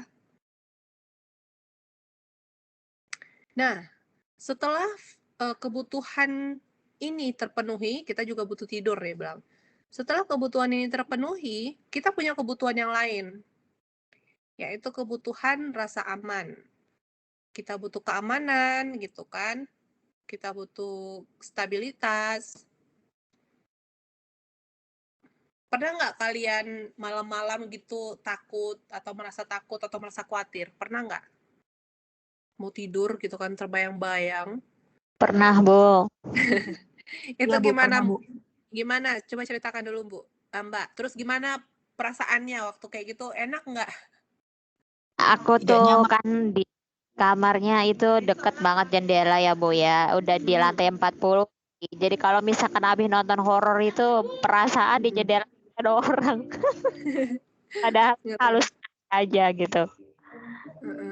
Terus kalau tidur bisa nggak tidur jadinya? Aku paling tutup pakai selimut kayak gitu.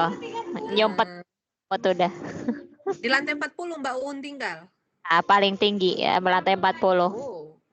Oke. Yang lain? Yang lain ada contohnya? Iya, Bu. Kayak takut gitu, terus kayak ya merinding gitu. Apalagi kalau anginnya kencang dari luar tuh. Masih merinding kan. Terus ya itu apa namanya? Baca doa. Sikit-sikit menoleh ke suatu lokasi. Iya, gitu iya. kan. Lihat lagi sana gitu ya. Oke.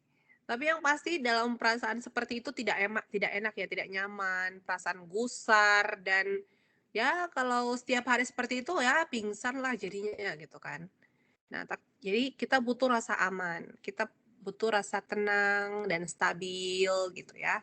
Ini rasa yang harus dipenuhi gitu, atau keamanan. Kalau tadi di sini dia bilangnya keamanan ya, keselamatan fisik, keselamatan barang-barang, dan juga pekerjaan gitu. Jadi memang ya contohnya ya, saat ini kita lihat di negara-negara yang berperang gitu kan, mereka kan tidak merasa aman gitu. Bisa jadi nanti aduh, kita nggak tahu kapan ada bom dan lain-lain gitu kan. Atau bahkan sekarang ini di Taiwan gitu, ada bencana alam gitu kan, dan kita ada beberapa gitu nggak tenang. Mungkin kalian sudah terbiasa kalau orang-orang baru datang ke Taiwan. Kalau saya dulu, saya tuh setiap ada goyangan, guncangan dulu banget. Kapan ya? Waktu saya S2 deh kayaknya. Itu setiap bergoyang, itu saya lari keluar. Lari terbirit-birit gitu kan. Karena saya merasakan saya butuh keamanan gitu. Bahkan terakhir saya itu tidur itu di bawah meja. Jadi ada meja tempat saya belajar, itu ada sedikit ruang di tengah-tengah, itu saya buat tilam saya di bawah, saya tidurnya di bawah meja gitu. Karena saya butuh keamanan gitu. Itu kebutuhan ya dalam masing-masing pribadi personal. Jadi berdasarkan teori ini bilang kalau kita itu butuh keamanan gitu. Jadi begitu urutan untuk kebutuhannya sampai piramidanya ya. Lalu setelah ini terpenuhi, kita ada kebutuhan sosial. Itu kita ada sahabat, butuh persahabatan, butuh dicintai dan juga mencintai. Ada di sini yang nggak mau dicintai?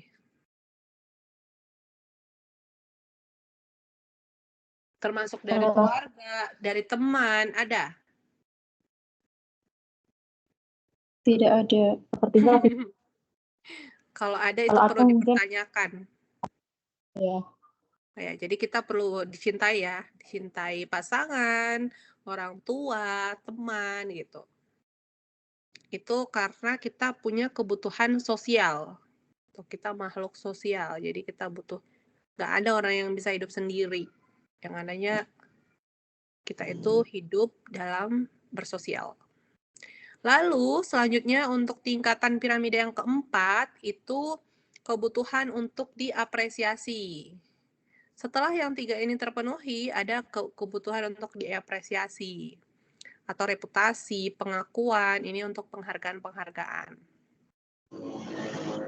Lalu selanjutnya aktualisasi diri, ini membuktikan dan menunjukkan dirinya kepada orang lain. Ini lebih ke pencapaian-pencapaian ya. Coba kita lihat di sini.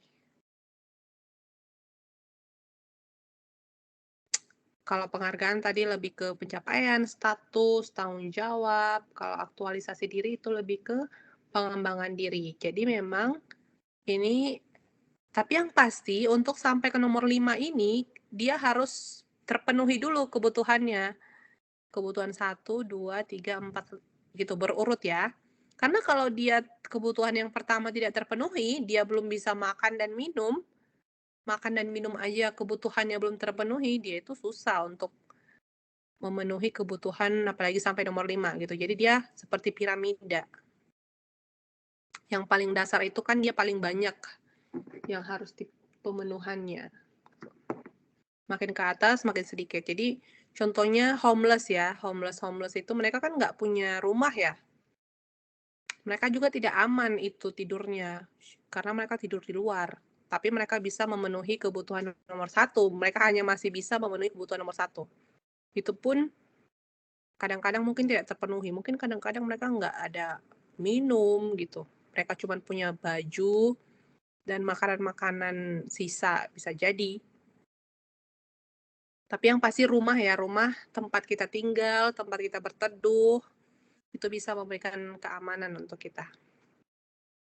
Untuk pekerjaan, itu juga memberikan kita keamanan dari segi pendapatan. Nah, inilah yang dikatakan teori kebutuhan Maslow. Nah, masing-masing orang itu bisa dilihat dari segi kebutuhannya gitu.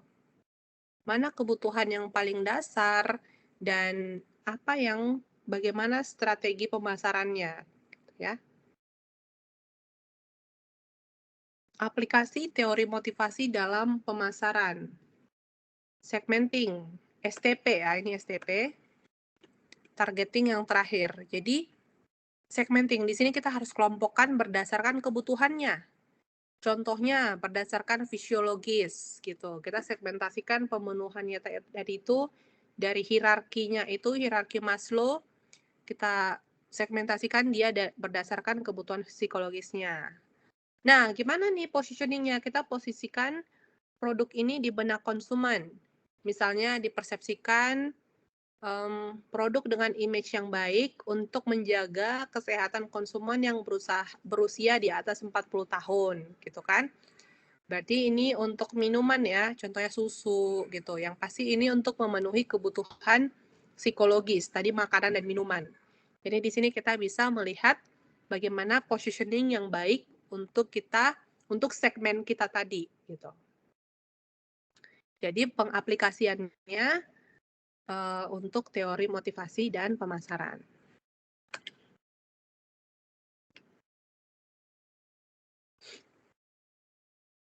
Baca dulu Mbak Anggi.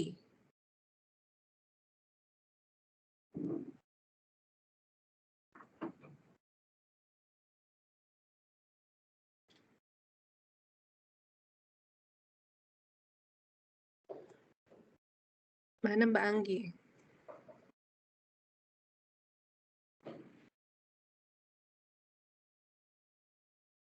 Saya boleh, Bu? Oke, silakan Mbak Sulesti. Iya. Makna kepribadian. Kepribadian adalah karakteristik terdalam dari seorang konsumen dan akan menentukan bagaimana konsumen bereaksi terhadap lingkungannya. Kepribadian merupakan respon yang konsisten terhadap lingkungan. Kepribadian adalah kumpulan dari karakteristik individu yang membuat seseorang memiliki ciri-ciri tersendiri dan yang mengendalikan respon seseorang dan hubungan dengan lingkungan luar. Oke. Kepribadian ya.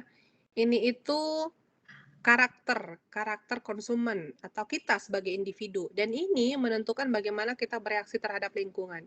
Menurut kalian itu kepribadiannya seperti apa? Coba kasih tahu kepribadian kalian itu bagaimana? Easy going, Bu. Yang paling menonjol itu egois. Ini Mbak apa yang jawab egois nih? Mbak Kusnul. Oh, Mbak Kusnul katanya dia egois. Kalau Sulesti katanya dia easy going. Oh, keras kepala, Bu. Siapa yang keras kepala? Kak Sunanti. Kusnul. Enggak, Bu, salah. Alim aku, Bu Alim.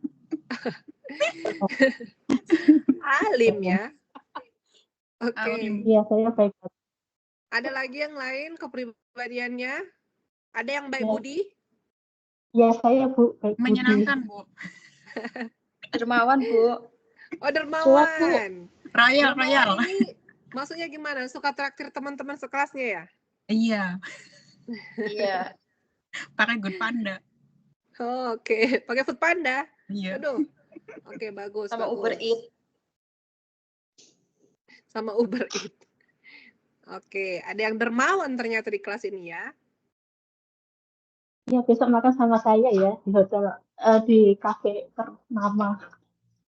Ini diajak Manadik nih besok. OTW. Mau ditraktir kalian, yang paling dermawan juga nih. Bisa berubah-ubah kata Mbak Ina. Oke. Tapi yang pasti kepribadian ini akan menentukan bagaimana dia bereaksi terhadap lingkungannya, termasuk dalam berbelanja gitu ya, dalam membeli sesuatu.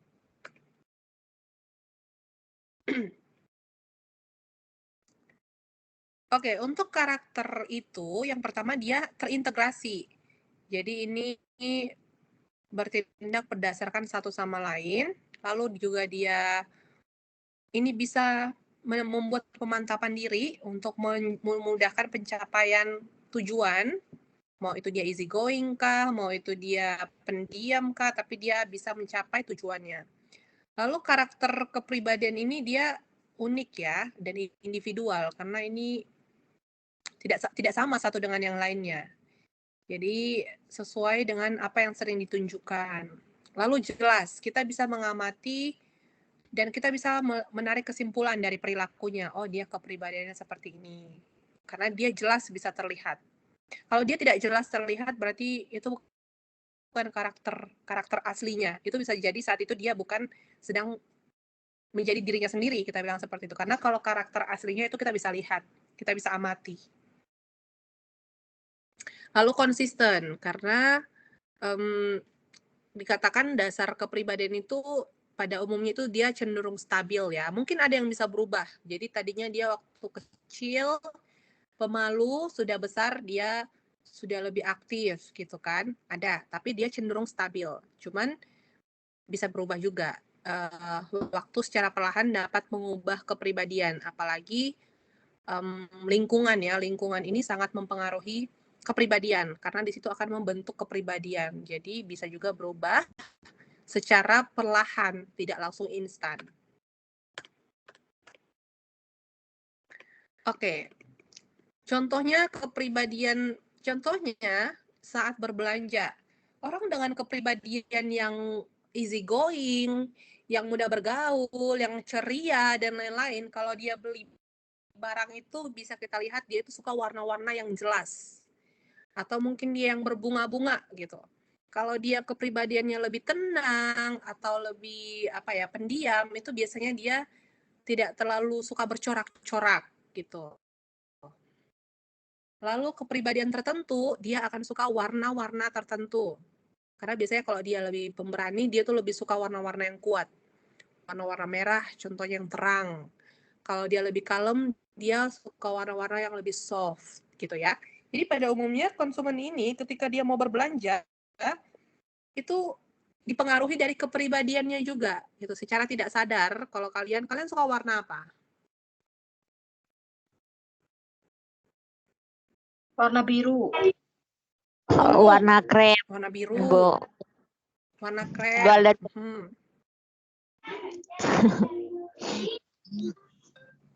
Warna soft, kata Mbak Ina. Oke. Tapi yang pasti, kalian mungkin tidak terlalu perhatikan, tapi kalian bisa lihat, saya suka warna ini, gitu. Beli baju juga warnanya warna itu, warna yang lembut-lembut. Mungkin ada yang dia karakternya lebih kuat, lebih aktif gitu kan. Biasanya dia suka yang bercorak-corak, yang rame tuh, yang kalau boleh full tuh corak-coraknya gitu.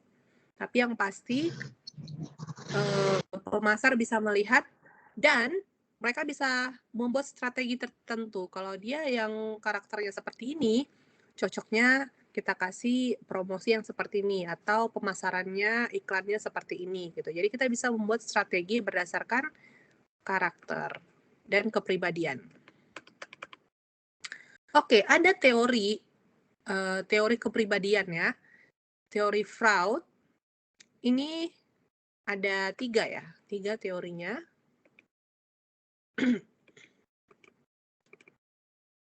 Yang pertama itu teori id. Dia bilang kebutuhan biologis ini mendorong terbentuknya kepribadian. Lalu ada teori superego. Dia bilang unsur yang mendorong manusia memenuhi atau menaati segala etika dan norma sosial. Lalu ada teori ego. Teori ego ini itu dia diantaranya ya, antara id dan juga superego. Antara nomor 1 dan 2. Oke. Nah, contohnya nih. Ketika seseorang merasa lapar, lalu ada makanan di depan yang bukan miliknya.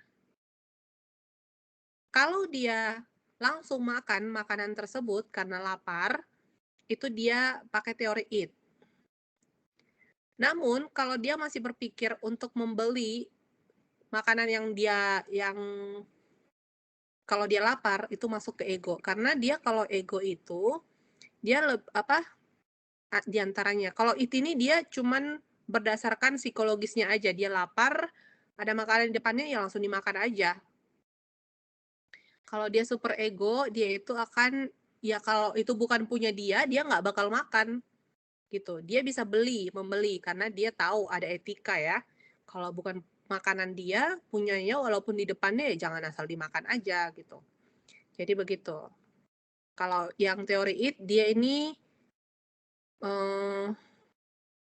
ingin memenuhi kebutuhan biologisnya, dan dia nggak ada melihat etika atau norma di dalamnya. Kalau super ego, dia ada memperhatikan atau menaati etika dan norma. Ya kalau makanan, ya kalau dia lapar, dia butuh makanan untuk biologisnya, tapi itu bukan punya dia di depannya pun dia nggak bakal memakannya gitu ya.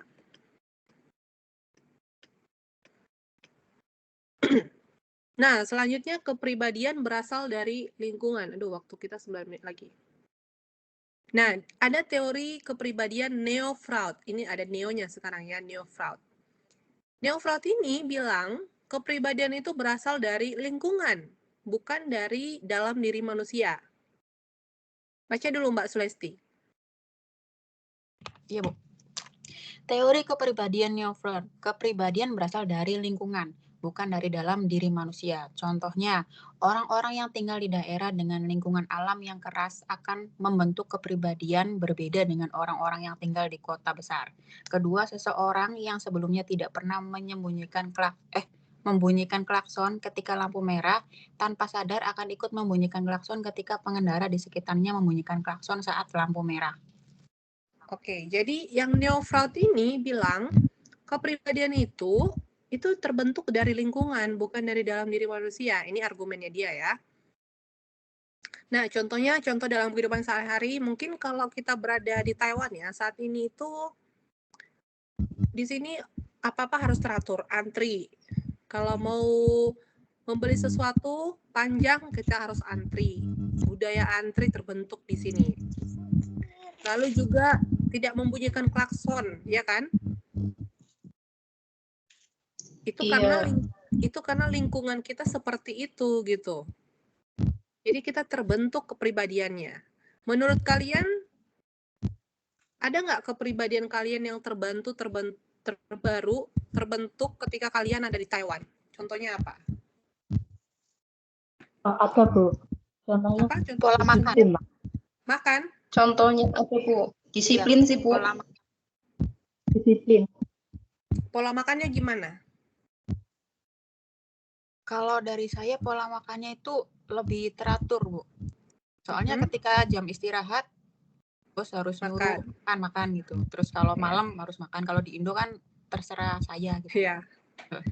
Di sini tuh jam makan jam 12 atau jam 5 sore gitu kan. Udah makan. Kalau saya dulu heran loh, di sini kok jam 5 udah makan ya. Tapi akhirnya terikut ya gitu. Jadi memang kita jadi terbentuk karena lingkungan kita. Kalau kita cari makan siang jam 2 makan siang ya, itu pasti menunya udah pada habis. Karena orang udah mulai makan jam 11, jam 12 ya kan? Gitu. Kalau misalkan dia di lingkungan yang anak-anak yang pintar, yang rajin baca buku, yang rajin sholat gitu. Berdasarkan teori kepribadian Neo Freud, itu akan membentuk dia menjadi anak yang seperti lingkungannya gitu. Itu akan menjadikan dia rajin. Tadinya mungkin dia nggak rajin, makanya dimasukin ke pesantren gitu. Karena lingkungannya itu akan membentuk dia lebih rajin. Tadinya mungkin dia bandel gitu kan, sudah dididik oleh lingkungannya gitu. Jadi itu akan membentuk kepribadiannya berasal dari lingkungan. Makanya kalian juga bergaulnya, kalau berdasarkan Neo Freud ini, bergaul dengan lingkungan-lingkungan yang baik ya. Karena akan mempengaruhi kepribadian. Oke, selanjutnya teori kepribadian trait. Kalau trait ini, kita melihat karakter yang menonjol. Trait adalah karakter yang membedakan satu konsumen dengan konsumen lainnya secara konsisten dan permanen. Jadi kita bisa melihat membedakannya berdasarkan karakternya yang menonjol.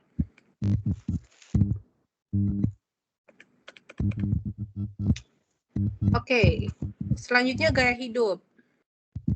Gaya hidup seseorang itu untuk menggunakan waktu dan sumber daya lainnya untuk beraktivitas. Kalau gaya hidup ini biasanya mudah berubah ya. Ini disebabkan perubahan status sosial. Seseorang yang punya gaya hidup tertentu akan mempengaruhi orang lain dalam kelompok sosial. Kalau misalkan libur, biasanya kalian ngapain aja? Kalau libur tidur, Bu. Oke. Ada yang pergi shopping-shopping? Shopping, tapi di sini jauh lah, Bu. Seperti dulu. Oke. Kalau dulu dekat. Atau ada yang setiap libur itu belajar gitu kan, mungkin ikut kursus di luar jam kuliah ya, setelah kuliah liburnya itu dipakai untuk kursus gitu, ada? Ada sih, Bu. Ada ya. Duh, rajin sekali kalian ternyata ya. Iya, cuma nggak sombong aja, Bu. Yang kita, Bu. Oh, ini nih. Ini biasanya sebaliknya nih kepribadiannya. Oke. Jadi malu. Oke, yang pasti gaya hidup itu bagaimana seseorang menggunakan waktunya gitu ya. Ada dia yang suka belanja-belanja, ada yang suka jalan-jalan gitu. Memang dia gaya hidupnya seperti itu. Atau ada yang dia, apapun itu aktivitasnya. Itu bagaimana dia menggunakan waktunya. Ada yang suka tidur-tiduran gitu ya. Kayak tadi yang sebutkan itu tuh. Nah, selanjutnya psikografik. ini menggabungkan kepribadian dengan demografi sehingga menjadi gaya hidup. Contohnya, wanita pada usia 40 tahun mulai mengoleksi tas branded untuk alasan investasi maupun cerminan status sosial. Jadi di sini kita bisa lihat dari demografi ini kita lihat dari usia ya.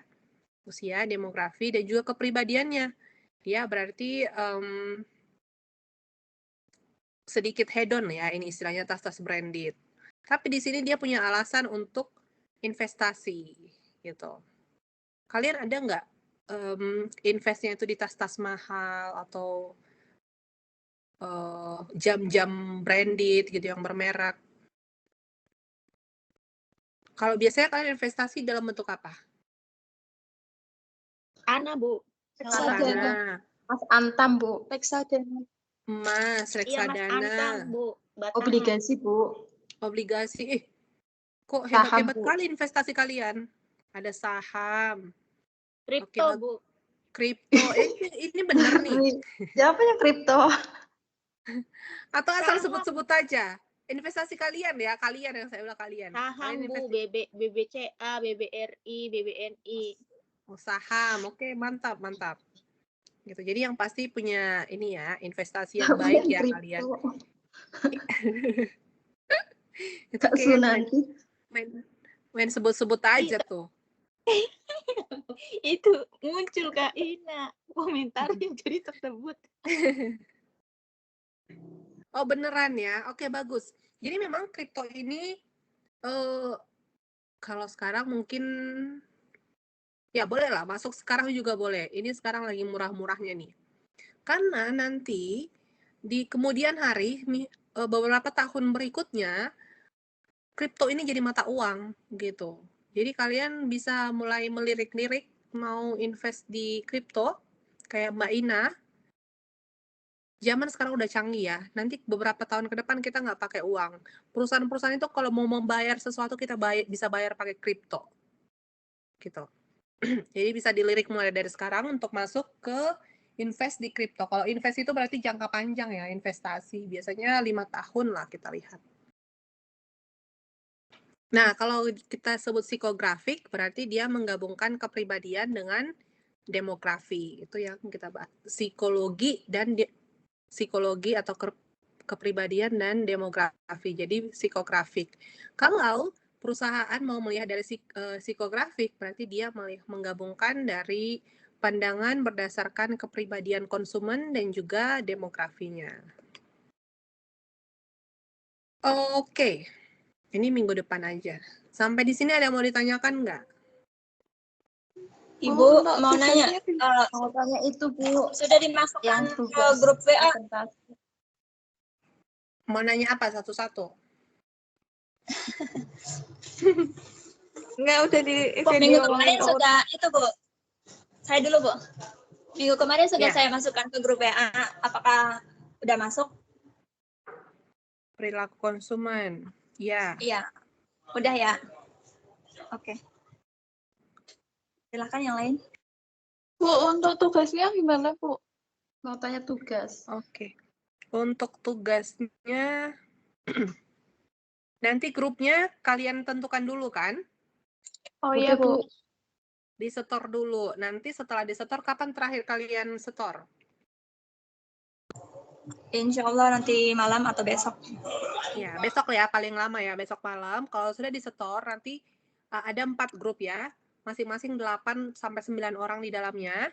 Nanti tugasnya itu presentasi. Jadi kalian rangkum untuk modul yang mau kita bahas, kalian baca dulu, kalian rangkum dulu, baru setelah itu kita bahas. Nanti presentasinya 30 sampai 40 menit. Itu orangnya kan pastikan ada orang yang bisa mempresentasikannya. Mungkin ada 4 orang yang presentasi di hari H, 4 orang selanjutnya itu dia yang bantu membuat PPT dan lain-lain gitu. Tapi yang pasti topiknya nanti dari modul ya. Nanti modulnya saya kasih tahu modul berapa gitu. Oh iya Bu, paham. Jadi saya rasa tidak berat karena kalian banyak yang kalian belajar dulu, kalian pelajari dulu, bahas sebelumnya. Dan kita bahas di hari H setelah presentasi. Nanti presentasinya 30 sampai 40 menit. Jadi jangan satu orang yang presentasi, nanti kelamaan dia. Bagikan aja untuk ya mungkin 4 orang, masing-masing 5 menit presentasinya gitu. Jadi saling Baik, Bu. membagi tugas ya. Baik, Bu. Baik, Bu. Oke. Jangan lupa disetor ke Mbak Uut nama-nama grupnya. Besok dikasih ke saya. Lalu saya susunkan nanti grup mana untuk modul mana gitu. Ada 9 orang dalam satu grup. Ada lagi pertanyaan lain? Cukup, Bu. Oke. Kalau tidak ada pertanyaan lain, kita akhiri tuton kita sampai di sini. Sampai jumpa minggu depan. Baik, Bu. Terima Terima kasih kasih. semuanya. Bu, terima kasih. Malam. Selamat sore, selamat malam.